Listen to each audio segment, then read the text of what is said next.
Corona இரண்டாவது அலை எச்சரிக்கை விடுக்கப்பட்டுள்ள நிலையில் மருத்துவ மாணவர் சேர்க்கைக்கு நேரடி கலந்தாய்வு நடத்துவது மிகவும் ஆபத்தானது என்று தமிழக அரசிற்கு திமுக தலைவர் மு.க.ஸ்டாலின் கடும் கண்டனம் தெரிவித்துள்ளார். இதுகுறித்து அவர் வெளியிட்டுள்ள அறிக்கையில் மாணவர்களின் பாதுகாப்பு மிக மிக முக்கியம். அதேபோல் மருத்துவ கல்விக்கான மாணவர் சேர்க்கை கலந்தாய்வில் வெளிப்படைத்தன்மையும் மிகவும் முக்கியம். ஆகவே திமுக மத்திய மாநில அரசுகளுக்கு தீவிர அழுத்தம் கொடுத்து பெற்றுக் கொடுத்த அரசு பள்ளி மாணவர்களுக்கான 7.5% முன்னுரிமை இடஒதுக்கீட்டிற்கான மாணவர் சேர்க்கை உள்ளிட்ட மொத்த மருத்துவ சேர்க்கையையும் ஆன்லைன் கவுன்சிலிங் மூலமே நடத்திட வேண்டும் என அவர் வலியுறுத்தியுள்ளார். பீகார் சட்டப்பேரவைத் தேர்தலில் 125 இடங்களை கைப்பற்றி தேசிய ஜனநாயக கூட்டணி ஆட்சியை தக்க வைத்துள்ளது. இவற்றில் பாஜக 74, ஐக்கிய ஜனதா தளம் 43 மற்றும் அதன் கூட்டணி கட்சிகள் 8 இடங்களை கைப்பற்றியுள்ளன. இதேபோன்று தேஜஸ்வி யாதவ் தலைமையிலான மெகா கூட்டணி 110 இடங்களில் வென்றுள்ளன. இதில் ராஷ்டிரிய ஜனதா தளம் 75, காங்கிரஸ் 19, இடதுசாரிகள் 16 இடங்களையும் கைப்பற்றியுள்ளன. ஆட்சி அமைப்பதற்கு தேவையான 122 இடங்களை காட்டிலும் அதிகமான தொகுதிகளில் வெற்றி பெற்றுள்ளதால் பீகாரில் தேசிய ஜனநாயக கூட்டணி மீண்டும் ஆட்சி அமைக்கின்றது. இதனிடையே வாக்கு எண்ணிக்கையில் குளறுபடி நடந்துள்ளதாக தேர்தல் ஆணையத்தில் மெகா கூட்டணி புகார் அளித்துள்ளது. பீகாரில் புதிதாக அமையவுள்ள அமைச்சரவையில் பாஜக ஆதிக்கம் அதிகரிக்கும் நிலை ஏற்பட்டுள்ளதால் நிதிஷ்குமார் மீண்டும் முதல்வர் பதவியை ஏற்பாரா என்ற கேள்வி எழுந்துள்ளது. கூட்டணி கட்சிகளுக்கு அமைச்சரவையில் இடமளிப்பது குறித்து டெல்லியில் பீகார் தலைநகர் பாட்னாவிலும் இன்று ஆலோசனை நடைபெறவுள்ளது. பாஜக அதிக இடங்களில் வெற்றி பெற்றுள்ளதால் புதிதாக அமையவுள்ள அமைச்சரவையில் பாஜகவை சேர்ந்த துணை முதல்வர் சுஷில்குமார் மோடியின் செல்வாக்கு அதிகரிக்கும் சூழல் ஏற்பட்டுள்ளது. இதனால் பாஜகவின் நிர்பந்தங்களுக்கு அடிபணிய வேண்டிய கட்டாயம் நிதிஷ்குமாருக்கு ஏற்பட்டுள்ளது. பீகார் தேர்தல் தொடர்பான முறைகேட்டு புகார்கள் அதிர்ச்சி அளிக்கின்றன என்று திமுக தலைவர் மு.க.ஸ்டாலின் கண்டனம் தெரிவித்துள்ளார். இதுகுறித்து அவர் வெளியிட்டுள்ள அறிக்கையில் பீகார் சட்டமன்ற தேர்தலில் வெற்றி பெற்றிருக்கும் முதலமைச்சர் நிதிஷ்குமாருக்கு திமுக சார்பில் மனமார்ந்த வாழ்த்துக்களை தெரிவித்துக் கொள்வதாக குறிப்பிட்டுள்ளார். தேஜஸ்வி யாதவ் தலைமையில் ராஷ்டிரிய ஜனதா தளம் கட்சி தனிப்பெரும் கட்சியாக வெற்றி பெற்றிருப்பது பீகார் மாநிலத்தின் ஜனநாயகத்திற்கு நல்ல உயிரோட்டத்தையும் துடிப்பான ஊக்கத்தையும் அளித்திடக்கூடியது என்று மு.க.ஸ்டாலின் தெரிவித்துள்ளார். மகாத்பந்தன் கூட்டணி சார்பில் முன்வைக்கப்பட்டுள்ள முறைகேட்டு புகார்கள் அதிர்ச்சி அளிக்கின்றது என்று கூறியுள்ள திமுக தலைவர், தேர்தல்கள் எந்தவித தலையீடுமின்றி நியாயமாக நடுநிலையுடன் சுதந்திரமாக நடத்தப்பட வேண்டும் என்றும் வலியுறுத்தியுள்ளார். தூத்துக்குடி மாவட்டத்தில் கொரோனா தடுப்பு பணிகள் குறித்து ஆய்வுக் கூட்டம் மற்றும் மருத்துவக் கல்லூரி மருத்துவமனையில் புற்றுநோய் சிகிச்சைக்கான நவீன இயந்திரம் தொடங்கு விழா இன்று நடைபெற்றது. இதில் முதலமைச்சர் எடப்பாடி பழனிசாமி கலந்து கொண்டு இதற்காக முதல்வர் வரும் வழிகளில் எல்லா கடைகளை திறக்கக்கூடாது என போலீசார் கூறியுள்ளனர். திறந்த கடைகளை அடைக்குமாறு மிரட்டியுள்ளனர். உணவகங்களை கூட மூடியதால் மருத்துவமனையில் தங்கியுள்ள நோயாளிகள் உறவினர்கள் உணவு கிடைக்காமல் அவதியடைந்தனர். தூத்துக்குடியில் நடைபெற்ற அரசு விழாவிற்கு முதல்வர் வந்ததையொட்டி திருநெல்வேலி, தூத்துக்குடி, திருச்செந்தூர் சாலைகள் அனைத்தும் 4 மணி நேரமாக மூடப்பட்டன. போக்குவரத்து முற்றிலும் முடங்கியதால் வெளியூரில் வேலைக்காக செல்பவர்கள் சிரமம் அடைந்தனர். தூத்துக்குடியில் கொரோனா ஆய்வுக்காக வந்த முதல்வர் கலந்து கொண்ட விழாவில் கொரோனா தடுப்பு நடவடிக்கைகள் எதையும் பின்பற்றாமல் சமூக இடைவெளியின்றி கூட்டம் கூடியதால் நோய் தொற்று அதிகரிக்கும் அபாயம் ஏற்பட்டுள்ளது. இது மட்டுமின்றி வழிநெடுகளும் தடையை மீறி முதல்வரை வரவேற்க அதிமுகவினர் பிளெக்ஸ் பேனர்களை வைத்திருந்தனர். தடையை மீறி ஆடல் பாடல் நிகழ்ச்சிகளும் நடத்தப்பட்டன. இதனை காவல்துறையினரும் கைகட்டி வேடிக்கை பார்த்தனர்.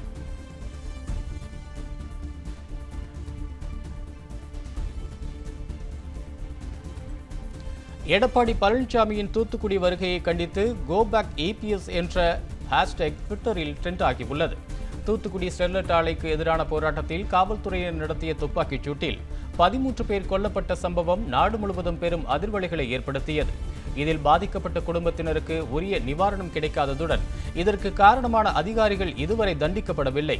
இந்த நிலையில் முதல்வர் எடப்பாடி பழனிசாமியின் தூத்துக்குடி வருகையை கண்டித்து கோ பேக் EPS என்ற ஹேஷ்டேக் ட்விட்டரில் ட்ரெண்டிங் ஆனது.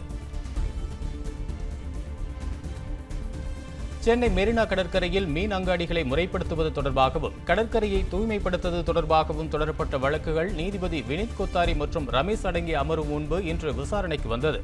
அப்போது ஊரடங்கு தளர்த்தப்பட்ட நிலையில் மெரினா கடற்கரையை பொதுமக்களுக்கு எப்போது திறக்கப்படும் என அரசு கூடுதல் தலைமை வழக்கறிஞரிடம் நீதிபதிகள் கேள்வி எழுப்பினர். இதற்கு நவம்பர் இறுதி வரை மெரினாவை திறக்க வாய்ப்பில்லை என அரசு கூடுதல் தலைமை வழக்கறிஞர் பதிலளித்தார். இதனை ஏற்க மறுத்த நீதிபதிகள் ஊரடங்கு தளர்த்தப்பட்டு திரையரங்குகள் திறக்கப்பட்டுள்ள நிலையில் மெரினா கடற்கரையை பொதுமக்களுக்கு திறப்பதில் தாமதம் ஏன் என கேள்வி எழுப்பினர். திரைப்படங்கள், தொலைக்காட்சி தொடர்களை வெளியிடும் OTT இணையதளங்கள் அனைத்தும் மத்திய அரசின் கட்டுப்பாட்டில் கொண்டு வரப்பட்டுள்ளன. இது தொடர்பான வழக்கு உச்சநீதிமன்றத்தில் விசாரணைக்கு வந்தபோது OTT இணையதளங்களை கட்டுப்படுத்த மத்திய அரசு என்ன நடவடிக்கை எடுத்திருக்கின்றது என நீதிபதிகள் கேள்வி எழுப்பியிருந்தனர். இந்த நிலையில் திரைப்படங்கள், நீண்ட தொடர்கள் மற்றும் ஆவணப்படங்கள் உள்ளிட்டவற்றை வெளியிடும் OTT இணையதளங்களை மத்திய செய்தி ஒலிபரப்புத்துறையின் கட்டுப்பாட்டில் கொண்டு வருவதற்கான அரசாணை இன்று வெளியிடப்பட்டுள்ளது. திரைப்படங்களை வெளியிடுவதற்கான விதிமுறைகள் விரைவில் வெளியிடப்படும் என்றும் அரசாணையில் தெரிவிக்கப்பட்டுள்ளது. மறைந்த அமைச்சர் துரைக்கண்ணு விவகாரத்தில் 800 கோடி ரூபாயை மீட்க நடத்திய போலீஸ் வேட்டை குறித்த குற்றச்சாட்டுக்கு காவல்துறையை கையில் வைத்திருக்கும் முதலமைச்சர் பதில் கூறாமல் அமைச்சர் விஜயபாஸ்கர் பதில் சொல்வது ஏன் என திமுக முதன்மை செயலாளர் KN நேரு கேள்வி எழுப்பியுள்ளார். இது தொடர்பாக KN நேரு வெளியிட்டுள்ள அறிக்கையில், ஜெயலலிதா மரணத்தின் மர்மங்களையே மறைத்தவர்கள், துரைக்கண்ணுவின் சிகிச்சை, அதற்கு பிறகு மரணம், உடலை வைத்துக் கொண்டு நடத்திய போலீஸ் வேட்டை ஆகியவற்றையா சொல்லப் போகிறார்கள் என கேள்வி எழுப்பியுள்ளார். மேற்கு மண்டலத்தின் போலீஸை அமைச்சர் SP வேலுமணி கட்டுப்படுத்துவது போல் மத்திய மண்டல காவல்துறை விஜயபாஸ்கரின் கட்டுப்பாட்டில் இருக்கின்றதா என்றும் திமுக முதன்மை செயலாளர் KN நேரு கேள்வி எழுப்பியுள்ளார். மறைந்த அமைச்சர் துரைக்கண்ணுவிடம் கொடுக்கப்பட்ட 800 கோடி ரூபாய் பணத்தை முழுமையாக மீட்க தஞ்சாவூர் மாவட்ட அதிமுக நிர்வாகிகளிடம் போலீஸ் மூலம் விசாரிக்க அதிமுக தலைமை திட்டமிட்டிருப்பதாக தகவல்கள் தெரிவிக்கின்றன. வாக்காளர்களுக்கு விநியோகிப்பதற்காக அதிமுக தலைமையால் துரைக்கண்ணுவிடம் கொடுக்கப்பட்ட 800 கோடி ரூபாய் பணத்தில் மீட்கப்பட்ட 300 கோடி ரூபாயை தவிர்த்து எஞ்சிய தொகையை துரைக்கண்ணுவின் பினாமிகள் என்று கூறப்படுகின்றது. அந்த தொகையை மீட்க தஞ்சாவூர் மாவட்ட அதிமுக நிர்வாகிகளிடம், துரைக்கண்ணுவின் பினாமிகளிடமும் போலீஸ் மூலம் விசாரிக்க அதிமுக தலைமை திட்டமிட்டிருப்பதாக தகவல்கள் தெரிவிக்கின்றன. இதனால் ஆளுங்கட்சியினரின் பினாமிகள் தலைமறைவாகிவிட்டதாக கூறப்படுகின்றது. பள்ளிகளை திறப்பது குறித்த பெற்றோரின் கருத்துக்கள் அரசிடம் சமர்ப்பிக்கப்பட்டுள்ளதாக கல்வித்துறை தெரிவித்துள்ளது. பள்ளிகள் திறக்கப்படுவது குறித்து தமிழகம் முழுவதும் நேற்று முன்தினம் பெற்றோரை அழைத்து வந்து கருத்து கேட்கப்பட்டது. அதில் பள்ளிகளை திறப்பதற்கு பெரும்பாலான பெற்றோர் எதிர்ப்பு தெரிவித்துள்ளனர். 50% அதிகமான பெற்றோர் பள்ளிகளை திறக்க வேண்டாம் என கருத்து தெரிவித்துள்ளனர். தமிழகத்தில் பள்ளி, கல்லூரிகளை டிசம்பர் மாதத்திற்கு பின் திறக்கலாமே என உயர்நீதிமன்ற மதுரை கிளை தெரிவித்துள்ளது. இது தொடர்பாக வழக்கு உச்சநீதிமன்ற மதுரை கிளையில் விசாரணைக்கு வந்தபோது பள்ளி, கல்லூரிகளை திறக்க அவசரம் காட்டுவது ஏன் என நீதிபதிகள் கேள்வி எழுப்பினர். டிசம்பர் மாதத்திற்கு பின் திறக்கலாமே என கருத்து தெரிவித்த நீதிபதிகள் பிற மாநிலங்களில் நிகழ்ந்தவற்றை கருத்தில் கொண்டு தமிழக அரசு முடிவெடுக்க வேண்டும் என அறிவுறுத்தினர். ஊரக வளர்ச்சித்துறையில் அரசு அதிகாரிகளே தூதர்களாக மாறி திமுக முன்னாள் அமைச்சர் RK பன்னீர்செல்வம் குற்றம் சாட்டியுள்ளார். ஊரக உள்ளாட்சி அமைப்புகளின் குரல் வலையை நெரிக்கும் மக்கள் விரோத எடப்பாடி அரசை கண்டித்து திமுக கூட்டணி கட்சிகள் சார்பில் சிதம்பரம் அருகே உள்ள கீரப்பாளையம் வட்டார வளர்ச்சி அலுவலகம் முன்பாக ஆர்ப்பாட்டம் நடைபெற்றது. ஆர்ப்பாட்டத்தில் கலந்து கொண்ட பின் செய்தியாளர்களிடம் பேசிய கடலூர் கிழக்கு மாவட்ட திமுக செயலாளர் MRK பன்னீர்செல்வம், உள்ளாட்சி அமைப்புகளின் கீழ் வீடு வழங்கும் திட்டத்தில் ஊழல், வீடு கட்டுவதில் ஊழல் என அதிமுக ஆட்சியில் அனைத்துமே ஊழல் என குற்றம் சாட்டினார். பெரம்பலூரில் 4 கோடி ரூபாய் மதிப்புள்ள வெங்காய மூட்டைகளை பதுக்கி வைத்திருந்த வழக்கில் 6 பேர் கைது செய்யப்பட்டனர். வெங்காய தட்டுப்பாட்டை பயன்படுத்தி அவற்றை பதுக்கி வைத்து கூடுதல் விலைக்கு விற்பனை செய்வதாக எழுந்த புகாரை அடுத்து குடிமைப் பொருள் வழங்கு புலனாய்வுத்துறை அதிகாரிகள் விசாரணை மேற்கொண்டு வருகின்றனர். பெரம்பலூரில் 4 கோடி ரூபாய் மதிப்புள்ள வெங்காய மூட்டைகளை பதுக்கிய பாலாஜி என்ற வியாபாரியை கைது செய்தனர். பதுக்கலுக்கு துணை போனதாக 5 பேர் கைது செய்யப்பட்டுள்ளதாகவும் அதிகாரிகள் தரப்பில் தெரிவிக்கப்பட்டுள்ளது. இந்தியாவில் கொரோனா தொற்றால் பாதிக்கப்பட்டோர் எண்ணிக்கை 86,36,012 அதிகரித்துள்ளது. இவர்களில் 80,13,784 பேர் குணமடைந்துள்ளனர். 4,94,657 பேர் கொரோனாவுக்கு சிகிச்சை பெற்று வருகின்றனர். பலியானோர் எண்ணிக்கை 1,27,571 உயர்ந்துள்ளது. கடந்த 24 மணி நேரத்தை பொறுத்தமட்டில் புதிதாக 44,281 பேருக்கு நோய் தொற்று உறுதி செய்யப்பட்டுள்ள நிலையில் 512 பேர் உயிரிழந்துள்ளனர். ஒரே நாளில் 50,326 பேர் குணமடைந்திருப்பதாக மத்திய சுகாதாரத்துறை தெரிவித்துள்ளது. நெய்வேலி முந்திரி வியாபாரி மர்மமான முறையில் தொடர்பாக விருத்தாச்சலம் அரசு மருத்துவமனையில் மருத்துவரிடம் சிபிசிஐடி போலீசார் விசாரணை நடத்தினர்.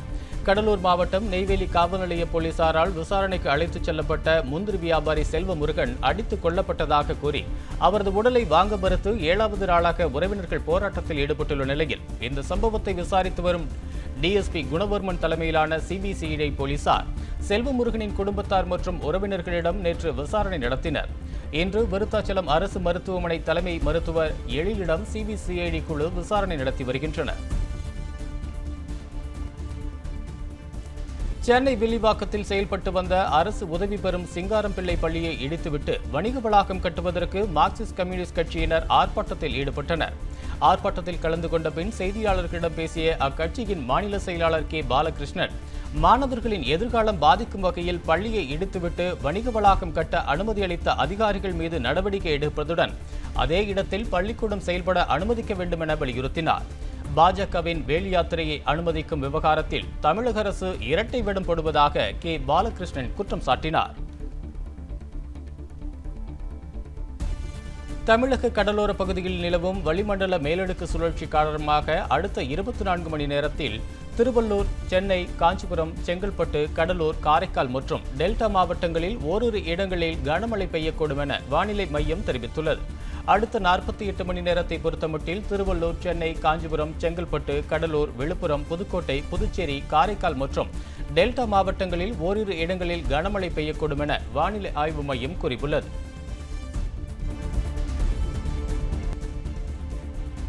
தொடர் மழையால் கள்ளக்குறிச்சி மாவட்டம் கல்வராயன் மலையில் உள்ள காவியம் நீர்வீழ்ச்சியில் தண்ணீர் ஆர்ப்பரித்து கொட்டுகின்றது.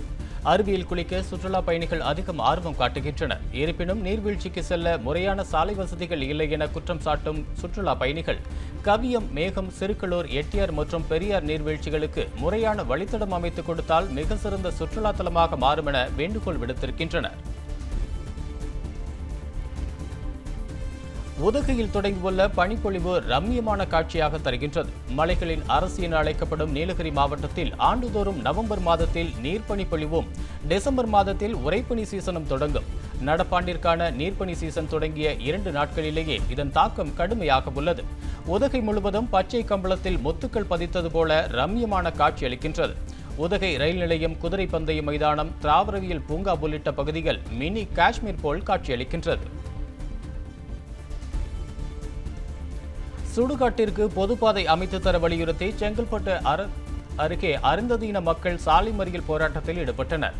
ஏலப்பாக்கம் கிராமத்தில் அருந்ததியின மக்கள் 100க்கும் மேற்பட்டோர் வசித்து வருகின்றனர். இவர்கள் பயன்படுத்தி வந்த பொதுவழியை சிலர் ஆக்கிரமித்து செய்து வீடுகள் கட்டி வருகின்றனர். மேலும் சுடுகாட்டிற்கு செல்லும் பாதையையும் ஆக்கிரமிக்கப்பட்டுள்ளது.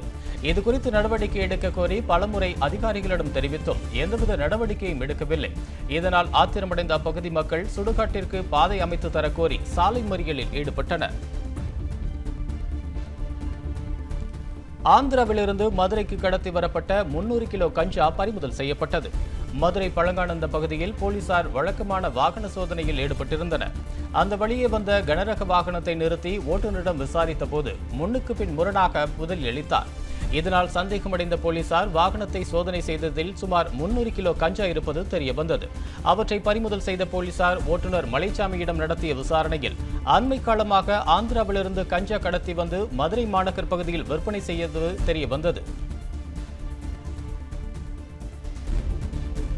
துபாயிலிருந்து கடத்தி வரப்பட்ட 1,25 லட்சம் ரூபாய் மதிப்பிலான தங்க கட்டிகள் திருச்சி விமான நிலையத்தில் பறிமுதல் செய்யப்பட்டன. சந்தேகத்தின் பேரில் அதிராமப்பட்டினத்தை சேர்ந்த ஜாகி முகமது மற்றும் ராமநாதபுரத்தை சேர்ந்த அசாருதீன் ஆகிய இருவரையும் தனி அறைக்கு அழைத்துச் சென்று சோதனை செய்ததில் அவர்கள் இருவரும் ஜீன்ஸ் பேண்டில் 2.5 கிலோ எடையுள்ள தங்க கட்டிகளை மறைத்து வைத்து எடுத்து வந்தது தெரிய வந்தது.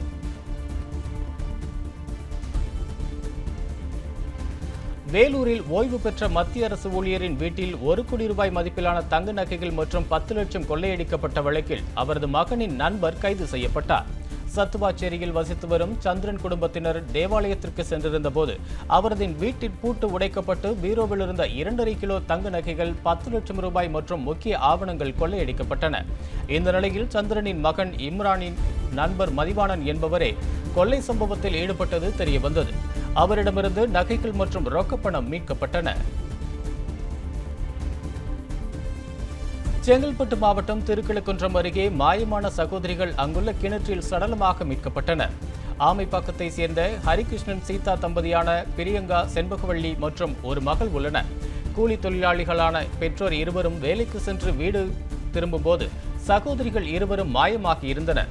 இதனால் அதிர்ச்சியடைந்த பெற்றோர் மற்றும் உறவினர்கள் இரவு முழுவதும் பல இடங்களில் தேடி வந்த நிலையில் அதிகாலையில் அங்குள்ள விவசாய கிணற்றில் சகோதரிகள் இருவரும் சடலமாக மிதப்பதைக் கண்டு அதிர்ச்சி அடைந்தனர். கொரோனா ஊரடங்கால் மூடப்பட்ட வண்டலூர் உயிரியல் பூங்கா 8 மாதங்களுக்கு பிறகு இன்று திறக்கப்பட்டது. பார்வையாளர்களுடன் நுழைவுச் சீட்டுகளை பூங்காவின் இணையதளம் மூலமாகவோ கைபேசி செயலி மூலமாகவோ பெற்றுக் கொள்ளலாம் என தெரிவிக்கப்பட்டுள்ளது. கூட்ட நெரிசலை தவிர்ப்பதற்காக பார்வையாளர்கள் அதிகம் கூடும் இடங்களை தவிர பெரும்பாலான பகுதிகள் திறந்திருக்கும் என்றும் முகக்கவசம் அணிந்து 2 மீட்டர் சமூக இடைவெளியுடன் மட்டுமே பார்வையாளர்கள் வர வேண்டும் என்றும் நிபந்தனை விதிக்கப்பட்டுள்ளது. பழனியில் கொடி கட்டி பறக்கும் நூதன லாட்டரி விற்பனையை தடுத்து நிறுத்த வேண்டும் என அப்பகுதி மக்கள் கோரிக்கை விடுத்துள்ளனர். திண்டுக்கல் மாவட்டம் பழனியில் தற்போது 1 நம்பர் லாட்டரி விற்பனை அதிகரித்துள்ளது. செல்போன் மூலம் நடைபெறும் இந்த லாட்டரியை நம்பி ஏராளமானோர் பணத்தை இழந்து தவிக்கின்றனர். இதுகுறித்து கேட்டால் அடியாட்கள் மூலம் கொலை மிரட்டல் விடுப்பதாகவும் கூறப்படுகின்றது. காவல்துறையினரும் இதனை கண்டுகொள்வதில்லை என அப்பகுதி மக்கள் புகார் தெரிவிக்கின்றனர். செட்டிநாடு மாவட்ட கால்நடை பண்ணையில் நடைபெற்ற 7 நிறுத்தி வைக்கப்பட்டதை சிவகங்கை மாவட்டம் காரைக்குடி அருகே செட்டிநாடு மாவட்ட கால்நடை பண்ணை உள்ளது. இங்கு பல வகை கலப்பு இனமாடுகள் ஆடுகள் வளர்க்கப்பட்டு ஏலம் விடப்படுவது வழக்கம். இந்த ஆண்டு ஏலம் எடுப்பின் போது அங்கு வந்த பாஜக மற்றும் இந்து முன்னணியினர் மாடுகள் அனைத்தையும் தங்களுக்கு வழங்க வேண்டும் என்று கூறினர். இதனால் இரு தரப்பிற்கும் இடையே வாக்குவாதம் ஏற்பட்டதால் ஏலம் நிறுத்தி வைக்கப்பட்டது. சென்னை சவுகார்பேட்டையில் மினி லாரி மோதியதில் ஒருவர் உயிரிழந்தார். பழனிமுத்து என்பவர் நேற்றிரவு கோவிந்தப்ப நாயக்கன் சாலையில் தனது மீன்பிடி வண்டியில் தூங்கிக் கொண்டிருந்தார். அப்போது தண்ணீர் கேன் ஏற்றி வந்த மினி லாரி மோதியதில் பழனிமுத்து காயமடைந்தார். அவரை அக்கம் பக்கத்தினர் மீட்டு மருத்துவமனைக்கு கொண்டு செல்லும் வழியில் பரிதாபமாக உயிரிழந்தார். இந்த சம்பவம் தொடர்பாக பூக்கடை போலீசார் வழக்கு பதிவு செய்து மினி லாரி ஓட்டுநரை கைது செய்துள்ளனர். திருப்பத்தூரில் பொதுமக்களால் திறக்கப்பட்ட குடிநீர் தொட்டி அதிமுகவினரால் மீண்டும் திறக்கப்பட்டது. சிவகங்கை மாவட்டம் திருப்பத்தூர் 13வது வார்டில் பேரூராட்சி நிதி சார்பாக 3 லட்சம் மதிப்பில் மின்விசை பம்புடன் கூடிய குடிநீர் தொட்டி அமைக்கப்பட்டுள்ளது. இதனை திமுக சட்டமன்ற உறுப்பினர் பெரிய கருப்பன் திறந்து வைப்பார் என அறிவிக்கப்பட்டிருந்தது. இதற்கு அதிமுகவினர் எதிர்ப்பு தெரிவித்ததால் பொதுமக்களே குடிநீர் தொட்டியை திறந்து வைத்தனர். இந்த நிலையில் அதிமுக நகர செயலாளர் அப்துல் வாஹித் தலைமையில் அதிமுகவினர் மீண்டும் குடிநீர் தொட்டியை திறந்து வைத்தனர். இந்த சம்பவம் பொதுமக்களிடையே அதிர்ச்சியை ஏற்படுத்தியுள்ளது. சென்னை பொலிச்சலூரில் உடற்பயிற்சி கூடாரம் முன் நிறுத்தி வைக்கப்பட்டிருந்த இருசக்கர வாகனத்தை லாபகமாக திருடி செல்லும் சிசிடிவி காட்சி வெளியாகியுள்ளது. கல்லூரி மாணவர் உமேஷ் வழக்கம் போல் தனது இருசக்கர வாகனத்தை உடற்பயிற்சி கூடாரம் முன்பு நிறுத்திவிட்டு உடற்பயிற்சி செய்ய சென்றார். 1 மணி நேரத்திற்கு பிறகு வந்து பார்த்தபோது இருசக்கர வாகனம் மாயமானது கண்டு அதிர்ச்சியடைந்தார். அருகே இருந்த ஏடிஎம் மையத்தின் சிசிடிவி காட்சிகளை ஆய்வு செய்ததில் வாகனத்தின் அருகே வந்து நிற்கும் மர்ம ஆசாமிகள் இருவர் லாபகமாக வாகனத்தின் பூட்டை உடைத்து எடுத்து செல்வது பதிவாகியுள்ளது. சிசிடிவி காட்சி மூலம் மர்ம நபர்களை போலீசார் தேடி வருகின்றனர்.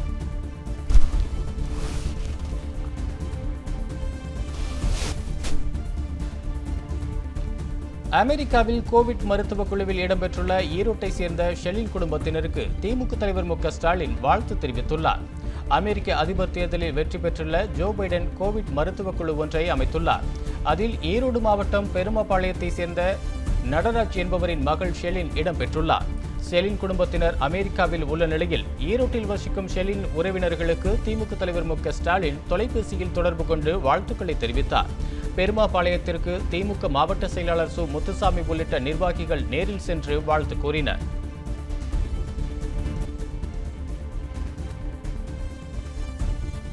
அமெரிக்க அதிபர் டொனால்டு ட்ரம்ப் ரத்து செய்த இந்தியாவிற்கான வர்த்தக முன்னுரிமை அந்தஸ்தை ஜோ பைடன் பதவி ஏற்றதும் புதுப்பிக்கப்படலாம் என தகவல்கள் வெளியாகியுள்ளன. அமெரிக்காவின் வர்த்தக முன்னுரிமை நாடுகளில் பட்டியலிலிருந்து இந்தியாவை அதிபர் ட்ரம்ப் கடந்த ஆண்டு அதிரடியாக நீக்கினார். ட்ரம்ப் நிர்வாகத்தின் இந்த திடீர் முடிவால் இந்தியாவின் ஏற்றுமதி வர்த்தகம் பெரிதும் பாதிப்புக்குள்ளானது. தற்போது அமெரிக்க அதிபராக ஜோ பைடன் பதவியேற்க உள்ள நிலையில் டொனால்டு ட்ரம்ப் ரத்து செய்த இந்தியாவிற்கான வர்த்தக முன்னுரிமை அந்தஸ்தை மீண்டும் புதுப்பிக்கப்படலாம் என இந்திய அமெரிக்க வர்த்தக ஆலோசனை குழு தலைவர் முகேஷ் அகி தெரிவித்துள்ளார்.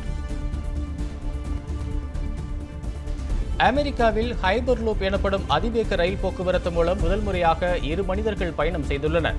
மணிக்கு 966 கிலோமீட்டர் வேகத்தில் செல்லும் இதனை கலிபோர்னியாவை சேர்ந்த வெர்ஜின் ஹைபர்லூப் நிறுவனம் உருவாக்கியுள்ளது. இதுவரை இந்த ரயில் 400 முறை ஆட்கள் இல்லாமல் சோதனை செய்யப்பட்டுள்ளது. தற்போது இந்த நிறுவனம் நிர்வாகிகளுக்கான ஜோஸ் கிவில்ஸ் மற்றும் சாரா ஆகியோர் பயணம் 172 கிலோமீட்டர் தூரத்தை 1 மணி நேரத்தில் கடந்து முதல் ஹைபர்லூப் பயணிகளாக சாதனை படைத்துள்ளனர்.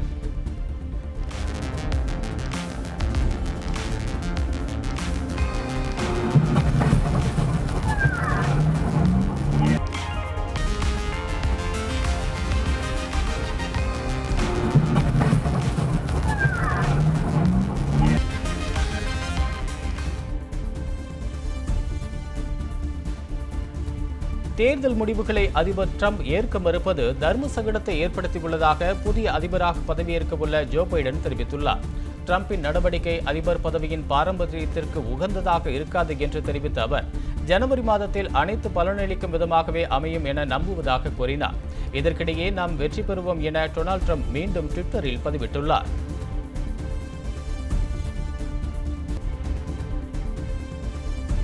விபிஎஃப் கட்டணம் நிறுத்தி வைக்கப்பட்டுள்ள 2 வாரத்திற்கு மட்டுமே புதிய திரைப்படங்களை வெளியிட முடிவு செய்யப்பட்டுள்ளதாக தமிழ் திரைப்பட நடப்பு தயாரிப்பாளர் சங்கத்தின் தலைவர் பாரதிராஜா அறிவித்துள்ளார்.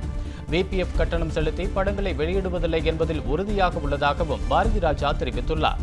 விரைவில் நல்ல நிலையான தீர்வை எட்டுவதிலும் உறுதியாக உள்ளதாகவும் நடப்பு தயாரிப்பாளர் சங்கம் தெரிவித்துள்ளது.